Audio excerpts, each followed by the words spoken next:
നമസ്കാരം. കഴിഞ്ഞ ഒരു വർഷം കൊണ്ട് 525% റിട്ടേൺ നൽകിയ മൾട്ടി ബാഗർ സ്റ്റോക്കായ കുപ്പിഡ് ലിമിറ്റഡ് കഴിഞ്ഞ ട്രേഡിംഗ് സെഷനിൽ 20% ഇടിയുകയും ലോവർ സർക്യൂട്ടിൽ പ്രവർത്തനം അവസാനിപ്പിക്കുകയും ചെയ്തു. മൾട്ടി ബാഗർ സ്റ്റോക്കായ കുപ്പിഡ് ലിമിറ്റഡിൽ വന്ന ലേറ്റസ്റ്റ് അപ്ഡേറ്റ്, തിങ്കളാഴ്ചയിലെ ട്രേഡിംഗ് സെഷനിൽ സ്റ്റോക്കിൽ ഫോളോ ചെയ്യേണ്ട സ്ട്രാറ്റജി എന്നിവയെക്കുറിച്ചാണ് നമ്മൾ ഇന്നത്തെ വീഡിയോയിൽ ഡിസ്കസ് ചെയ്യുന്നത്. കുപ്പിഡ് ലിമിറ്റഡ് എന്ന സ്റ്റോക്ക് 55 രൂപയിൽ നിന്നും 526 രൂപ എന്ന ലെവലിലേക്ക് വളരുകയും 525% റിട്ടേൺ ചുരുങ്ങിയ കാലയളവിൽ ഇൻവെസ്റ്റേഴ്സിന് നൽകുകയും ചെയ്തു. അതേസമയം കഴിഞ്ഞ ദിവസം സ്പെക്കുലേറ്റീവ് ട്രേഡിംഗിൻ്റെ സംശയത്തിൽ സ്റ്റോക്കിനെ ASM1 കാറ്റഗറിയിൽ ഉൾപ്പെടുത്തിയതോടുകൂടി സ്റ്റോക്കിൽ ശക്തമായ സെല്ലിംഗ് പ്രഷർ വരികയും സ്റ്റോക്ക് 20% ഇടിയുകയും ചെയ്തു. ഉയർന്ന വാല്യൂഷനിൽ ട്രേഡ് ചെയ്യുന്ന ഈ സ്റ്റോക്കിൽ ഒരു പ്രോഫിറ്റ് ബുക്കിംഗ് വരാനുള്ള കാരണമായിട്ടാണ് ASM സ്റ്റേജ് 1 ഇൻക്ലൂഷൻ എന്ന റീസണെ മാർക്കറ്റ് ഉപയോഗപ്പെടുത്തിയത്. അതുകൊണ്ട് സ്റ്റോക്കിൽ ഏകദേശം 22 മില്യൺ ഷെയറുകളിൽ കൈമാറ്റം വരികയും സ്റ്റോക്ക് ഇടിയുകയും ചെയ്തു.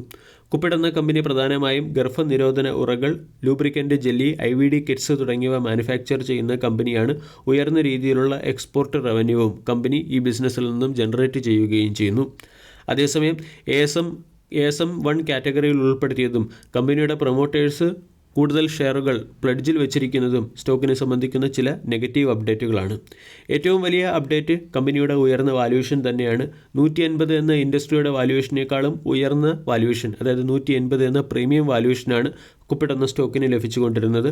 കൂടാതെ ബുക്ക് വാല്യൂ നമ്മൾ പരിശോധിക്കുകയാണെങ്കിൽ 3 ടൈംസ് ഉയർന്ന ബുക്ക് വാല്യൂ കുപ്പിഡിൽ നമ്മൾക്ക് കാണാൻ സാധിച്ചു. ഫെയർ വാല്യൂഷനേക്കാളും ഉയർന്ന പ്രൈസിലേക്ക് സ്റ്റോക്ക് എത്തിയതുകൊണ്ട് സ്റ്റോക്കിൽ പ്രോഫിറ്റ് ബുക്കിംഗ് പ്രതീക്ഷിക്കാവുന്നതായിരുന്നു. ഈ പ്രോഫിറ്റ് ബുക്കിങ്ങിന് പിന്നിലെ ഒരു പ്രധാന കാരണമായിട്ടാണ് ASM സ്റ്റേജ് 1 ഇൻക്ലൂഷൻ ന്യൂസ് പ്രവർത്തിച്ചത്. ഇതിൻ്റെ പശ്ചാത്തലത്തിലാണ് സ്റ്റോക്ക് ഇടിഞ്ഞത്. അതേസമയം കുപ്പിഡ് എന്ന സ്റ്റോക്കിന് ചില പോസിറ്റീവ് വശങ്ങൾ കൂടിയുണ്ട്. ഏറ്റവും പ്രധാന അപ്ഡേറ്റ് ഡിസംബർ 29 കമ്പനി പുറത്തുവിട്ട അപ്ഡേറ്റ് പ്രകാരം സൗദി അറേബ്യയിൽ കമ്പനി അതിൻ്റെ പുതിയ മാനുഫാക്ചറിംഗ് പ്ലാന്റ് ആരംഭിക്കുകയാണ്. 2027 മാർച്ച് മാസത്തോടുകൂടി മാനുഫാക്ചറിംഗ് സൗദി അറേബ്യയിൽ ആരംഭിക്കാനാണ് കമ്പനി ലക്ഷ്യമിടുന്നത്. ഇതിനുവേണ്ടി കാപ്പെക്സ് നടത്താനും സാധ്യതയുണ്ട്. അതുപോലെ തന്നെ പ്രൊമോട്ടർ പ്ലഡ്ജിൽ വെച്ചിരിക്കുന്ന ഷെയർ ഹോൾഡിംഗ് കുറച്ചുകൊണ്ട് വരുന്നതും ഇൻവെസ്റ്റേഴ്സിൻ്റെ കോൺഫിഡൻസ് വർദ്ധിപ്പിക്കുന്ന ഒരു പ്രധാന ഘടകമാണ്. എന്നാലും സ്റ്റോക്ക് ഉയർന്ന്, അതായത് ജസ്റ്റിഫൈ ചെയ്യാൻ പറ്റാത്ത രീതിയിലുള്ള വാല്യൂഷനിൽ തുടരുന്നതും അല്ലെങ്കിൽ വാല്യൂഷനിലേക്ക് ഉയർന്നതും ചുരുങ്ങിയ സമയത്തിനുള്ളിൽ വൺ സൈഡഡ് റാലി നടത്തിയതും മൂലം പ്രോഫിറ്റ് ബുക്കിംഗ് പ്രതീക്ഷിക്കാവുന്നതാണ്. അതോടൊപ്പം തന്നെ സ്റ്റോക്ക് ASM സ്റ്റേജ് 1 കാറ്റഗറിയിൽ വന്നതോടുകൂടി ഇനി ട്രേഡിംഗ് വോളിയത്തിലും ഒരു കുറവ് വന്നേക്കും. ഇതിൻ്റെ പശ്ചാത്തലത്തിൽ സ്റ്റോക്ക് ഡൗൺ സൈഡിലേക്ക് നീങ്ങാനുള്ള സാധ്യതയാണ് കൂടുതലായി കാണുന്നത്. ഇവിടെ സ്റ്റോക്കിനെ സംബന്ധിച്ചിടത്തോളം 445 ആയിരിക്കും ഒരു പ്രധാന റെസിസ്റ്റൻസായി പ്രവർത്തിക്കുക. ഇനി തിങ്കളാഴ്ചയിലെ ട്രേഡിംഗ് സെഷനിൽ സ്റ്റോക്കിനെ ഫോക്കസ് ചെയ്യണം എന്ന് പറയുന്നതിന് പിന്നിലെ പ്രധാന കാരണം കമ്പനി പുറത്തുവിട്ട Q3 ബിസിനസ് അപ്ഡേറ്റ് ആണ്. വെള്ളിയാഴ്ച മാർക്കറ്റ് അവറിന് ശേഷമാണ് കമ്പനി Q3 ബിസിനസ് അപ്ഡേറ്റ് പുറത്തുവിട്ടത്. ഈ Q3 ബിസിനസ് അപ്ഡേറ്റിൽ 2026 ഫിനാൻഷ്യൽ ഇയറിലെ ഗ്രോത്ത് ഗൈഡൻസിനെ എക്സീഡ് ചെയ്യുന്ന രീതിയിലുള്ള അപ്ഡേറ്റാണ് പുറത്തുവിട്ടിരിക്കുന്നത്.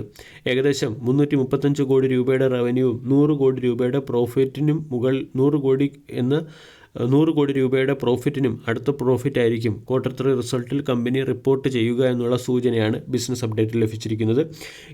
ഈ ന്യൂസിന് മുകളിലുള്ള മാർക്കറ്റ് റിയാക്ഷൻ ആയിരിക്കും കുപ്പിഡ് എന്ന സ്റ്റോക്കിൽ നമ്മൾ ഫോളോ ചെയ്യേണ്ടത്. കുപ്പിഡിനെ സംബന്ധിച്ചിടത്തോളം 445 പ്രധാനപ്പെട്ട റെസിസ്റ്റൻസായി പ്രവർത്തിക്കും. നാളത്തെ ട്രേഡിംഗ് സെഷനിൽ 445 അടുത്തോ അല്ലെങ്കിൽ 445 മുകളിലോ സ്റ്റോക്ക് ക്ലോസിംഗ് നൽകുകയാണെങ്കിൽ സ്റ്റോക്കിൽ നമ്മൾക്ക് ഒരല്പം സമയം ലഭിച്ചേക്കും. ഇവിടെ നിന്നും സ്റ്റോക്ക് 370, 445 എന്ന റേഞ്ചിലേക്ക് സാവധാനം നീങ്ങാനുള്ള ഒരു പോസിബിലിറ്റി ആയിരിക്കും കാണുക.